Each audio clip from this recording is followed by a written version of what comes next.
Hi, my name is Robert Miller, and I was an exchange student, an AFS summer exchange student in the summer of 1972 to Kabul, Afghanistan.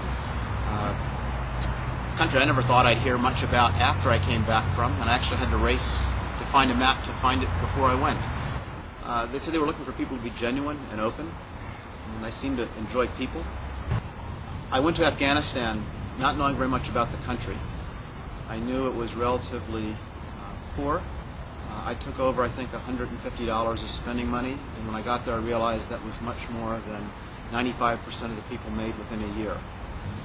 We'd flown through Turkey. We spent time in pre-orientation. We learned a little bit of Turkish. A marvelously different country than Pennington, New Jersey. I grew up in a small town of 3,000. This was a major international city, Istanbul. We had a chance to actually talk with an Afghan who was our host, and there were 12 of us in my group. We landed at Kabul. It was dark at night. It was dusty. A very small concrete airport, waiting room filled with teeming people dressed in odd colors, odd styles, slightly dark-skinned, all talking in a language we had no clue what it was. I was whisked off with babbling voices, smiles, and bright eyes, all questioning me. My host brother Aziz had had several years of English, so he could speak broken English.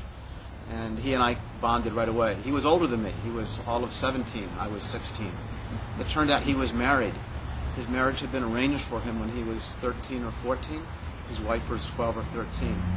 I believe my mother was with me in the car, and she was wearing a chadre, or a burqa as it's called right now. And when she was in the car, she took it off so that I could see her face. I didn't realize what a tremendous honor that was, and a tremendous trust. It was a marvelous time in Afghanistan that the Soviets had not invaded. The Russians had not overthrown the government. The Taliban had not risen. We had not boycotted the Olympics. These were all things that transpired after I left Afghanistan. So there was a sense of pride, a sense of culture, maybe similar to we would say Washington crossed the Delaware here, or this particular explorer explored the United States in this time. So our history was only hundreds of years old.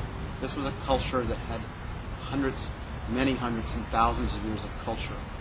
I stood on top of a statue in Bamyan, Afghanistan. It was the tallest standing statue of Buddha that had been erected back in the early single hundred digits of AD. It was shot down and destroyed, blown up by the Taliban in the last 3 years. You can go back and look at it in the archives. It's called the Bamyan Buddha. My family was Muslim, as was most of Afghanistan. 97% was Muslim. But my father prayed 5 times a day, and I went to a mosque with him one time. Again, one of the silly many mistakes I made was I strode in with my shoes on, was politely pulled back and told to take my shoes off. Afghanistan was a very male-oriented culture. The women were kept out of sight for the most part, or had to wear a burqa or chadre. And that distressed me because, again, my cultural reference point was co-ed high school. I didn't have any sisters, but I had a lot of friends who were girls. And I was raised and brought up that equal opportunity, equal choice, based on color, creed, sex, race, or political affiliation. And it was very odd and disconcerting for me to see the women as very much second-class citizens. So as the summer progressed, I found that my role as an AFS student changed, and I did become an ambassador. Not an ambassador for the United States, but I think an ambassador for a series of ideas that I felt were important. And even at 16, I had my birthday while I was there, 17, I began to try and provide a counterpoint to things that I saw. And what I've still carried through to this day is some people have an ability to stand up in front of thousands and influence them with a speech. Some people can write an article, publish a book, or present a movie and change people's beliefs. Well, at 16 or 17, I didn't have the tools to do that. So the way I was going to change the world was one person at a time. So I really tried to project and share my experiences with the people sitting on the other side of the floor from me as we ate. My Afghan brother and I debated marriage one time. And I asked him, I said, Aziz, your wife was chosen for you. He goes, oh yes. And I said, well, do you love her? He said, well, of course I do. I'm married to her. And at 16, I knew that didn't quite sound right. And I said, well, but do you love her? And he goes, well, of course I do. He repeated the same sentence. I said, but you didn't have any say in it. You were 12, 13, 14. And he goes, yes, but my parents chose her for me. Why would they choose somebody bad who I wouldn't get along with and who knows me better? And oddly enough, there is a logic in that. I don't subscribe to it, but why would a parent intentionally do something to harm a child? So I'd have to say that when I came back, one of the marvelous things that I learned about being an AFS student was I had changed and my friends hadn't. And in only a 14-week period, I went over as a 16-year-old who had never really been further than the United States, and I came back as somebody who had been to 3 countries. Because I had landed in Istanbul, I had landed in Tehran, Iran, and I'd spent the summer in Kabul. I had met bright, wonderful, beautiful, fantastic kids from all over the U.S. who went to Greece and Italy and Rome and Ceylon. We had students who met with us before we flew, who ended up going to Uganda. And at that time, that was when Big Daddy Amin was in power. And stories that were passed around 16 and 17-year-olds of cannibalism and tourists who would disappear inside of the Uganda country and be butchered and eaten by Ugandan soldiers. And I was exposed to this at 16 and 17. So when I came back to Pennington, New Jersey, my life had been changed. I left. It was very sad leaving.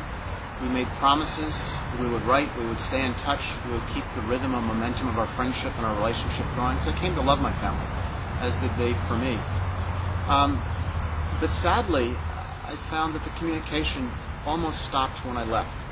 My brother's English was so poor in written form that the letters typically took on a simpatico of "Dear Esmarai John," that was my nickname in Farsi. We miss you very much. Your family misses you. How are things? Please tell us we love your family.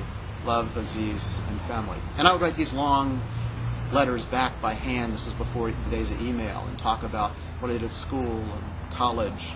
And then the next letter would arrive and it would go, "Dear Esmarai John, we miss you very much. Your family." And unfortunately, we stalled. Shortly after I left, within the next year, the government was overthrown. The king was thrown out, and his, it's almost like a fairy tale, but his evil brother took over, backed by a foreign power, by the Soviets. Shortly after that, the Russians came and invaded. And during that transition, as the letters were becoming fewer and fewer between us, it dawned on me that I was jeopardizing my family's safety by sending mail from the United States. So I stopped. And probably one of the biggest pains I have experienced, even to this day, is I've lost touch with my family. And I feel a commitment and an obligation. So part of the reason I'm sitting in front of the camera today is not only out of love for AFS and experience for what it gave to me, is probably a sense of remorse and regret that I've lost touch with dear family and dear friends who influenced me many, many years ago. I hope as you consider and go forward with AFS and you get involved in whatever way suits you best where you are in your walk in life, that you walk away with the happiness, the sadness, the joy, the richness of life, the excitement of an experience that you will never ever find if you continue to get up, go to school, get up, go to work, meet with your friends, come home. Taking a step outside the mainstream through AFS, taking a step to experience something that very, very few people have the gift of doing, will pay you dividends for the rest of your life. And in some way, I hope that all of you will be able to change the world. Your own community, your own school, your own family, maybe even your own country. Whether it's foreign service, whether it's business, whether it's academic or professional, whether it's faith, whether it's healing, whether it's hope, whether it's charity, whether it's business. My experience with AFS shaped me in ways that I'm still being able to apply literally every day.